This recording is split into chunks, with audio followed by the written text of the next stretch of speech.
Back to the Brutally Honest podcast. So, I wanted to talk about the topic of money. This already feels uncomfortable to talk about. Money is such an uncomfortable and complicated subject. Like, I'm already like, ugh. No one ever feels like they have enough of it. Everyone feels like there's something more they need to do with it. There's always a struggle around money. It's never a content feeling. If you're feeling content around money, like you have no problems with it whatsoever and everything's good, then you're probably like a billionaire who owns half the world or a monk. Um, I am someone who's been in a place where I've been dead freaking broke to making around 30K to 60K a month to making around 5K a month to going broke again to making a stable income again, like an up and down thing with money. And I do social media for a living, and that's what you expect as an influencer because you don't get a consistent income. There can be time where you're used to having so much income come in monthly, like 60K, all this money, and then out of nowhere you're noticing you're not making that same amount. It's just like 5K. Like that's happened to me a lot. And I had to learn to not freak out when the shift happens, to just be in the flow with everything and be okay with whatever is coming up. Like, let's say I'm making a lot and I'm so used to spending a lot, and then all of a sudden, boom, like my account, everything drops. That's happened to me multiple times, and I've made a lot of mistakes during those phases, and now I learn to like be more stable with like my spending and stuff. Like, one mistake that I've made was like I got so excited with making money and I spent a lot, like a lot of people do. I went on trips and I ended up getting monthly expenses like rent and car payments in my life to go up. Like my rent went from 1,800 to 2,200 a month. I got a Tesla and now I have $700 of car payments a month to do. I increased the budget of my living when I was making a lot. And then recently I hit an era where I wasn't making a lot, but I still had my expenses. And this is a common mistake that a lot of people who make a lot of money run into. That's why they say there's a difference between being wealthy and rich. The wealthy know how to save and have a consistent, strong income. The rich is just for a moment. So, as someone who's been in an era of making a lot of money and then recently dropping in money, it's not completely dropped, but it's just not the same amount. It doesn't feel, it feels very different. And it's kind of like a brutal awakening because when you make a lot, you can get so lost in it. And not lost in the money, like spending part, but the superficiality part. And like you can build an ego around money and a personality trait around money and a belief of who you are as a person around money. And I definitely did that. I think I was someone who was in a place who had nothing or felt like, in a sense, a loser. Like, I was someone in high school who used to be really chubby, always wanted to be popular, never was cool. I had an era of being broke. I dropped out of college, so I didn't feel like I fit in with like my social group, my social age group. And so once I got money, I lost weight, I looked prettier, I felt better about myself.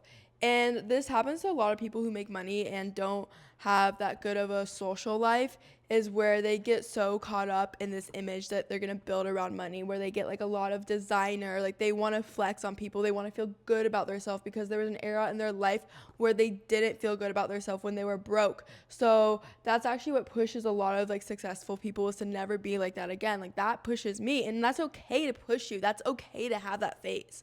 It's honestly a beautiful thing, and it's a beautiful experience when you are at this low point in life and you just don't like yourself, or there's something about you that wants to change and you don't feel like you fit in. Like maybe you have something that makes you stick out. Like with me, I had crazy acne and I was chubby, and I also had really bad social qualities. Like I just had bad social skills sometimes. Like I was too loud, too annoying. You know, I just was like a social outcast. But once I got money, I wasn't too loud, I wasn't too loud, too annoying. I was outgoing, confident, and a friendly person. Like once I went up social status, people responded to me different. And so to experience that was such a blessing, and I was really grateful for it. But what happened was, once I was in the grateful phase, I got bored and I wanted more, and I got more nice clothes, and I just started to come more of this like shell of a human being and come more superficial. Like I literally was talking like this. Like I literally was starting to like act like a numb LA girl. I remember growing up and seeing these like pretty girls, like these blonde girls, and they had no personality, and they would just be like, yeah, whatever, or like that, but you know, like barely like know how to carry a conversation. And I literally like subconsciously sculpted myself to be that type of person because I just was so envious of it growing up. So like there was times like where I would be around people and I was like, you know, I had like lip filler on my upper lip, and my hair was done, and I had like my nice clothes, and I was literally like this. I literally put on this like rich girl persona. Like I was like, oh yeah, what's up? Like, oh my god, yeah, that's crazy. Like I used to act like that. It felt nice. Honestly, I'm not gonna lie. Like there's nothing against it because it felt so effing nice to be at a freaking like store, being like at a clothes store, looking the best I've ever looked, being like at the lowest weight I've ever been, and like being like, oh yeah, I'll get like this dress, or I'll get that, or like, oh my god, I'm going to this like red carpet event. Like, and it was crazy because like how I acted did match my lifestyle. Like I was going back and forth to LA all the time, and I was going to like red carpet events, and I was around a lot of influencers. So that could have had a big impact on me. But what happened was is I was doing good with money, but anytime it would drop a little, it was like taking a hit on my entire personality of like who I am as a person. And I would get so low whenever I dropped, and I would like isolate, and I would have to build myself up because everyone reacted so differently to me when I had money. I noticed a huge social shift in everything, like how people engaged with me, people who never talked to me before are talking to me. And so when I like had anything change, like gaining weight, getting acne again, or losing money, like anything that reminded me of my past, it was just like a whole like hit on everything, and I would just go get so low, and I would just isolate in my apartment, and I would just work, and I wouldn't want to talk to people. So I started to get like really anxious and low, and I started to get really insecure actually, and overthink everything, and like worry about how I was in social situations like so much to the max. Like if I was in LA and I was in an event with my brother and his friends, I would like later talk to my brother and be like, what did I do wrong? What did I do right? Like what's going on? Am I okay? Am I socially acceptable? Like I wanted to be so socially acceptable in this LA community that I lost myself, and I got like crazy anxiety, and I ended up not even being able to even go out to social gatherings. Like I had this one moment, like this was kind of like closer to when I really was just crashing out with all this, where I went to this white elephant party in LA, and it was like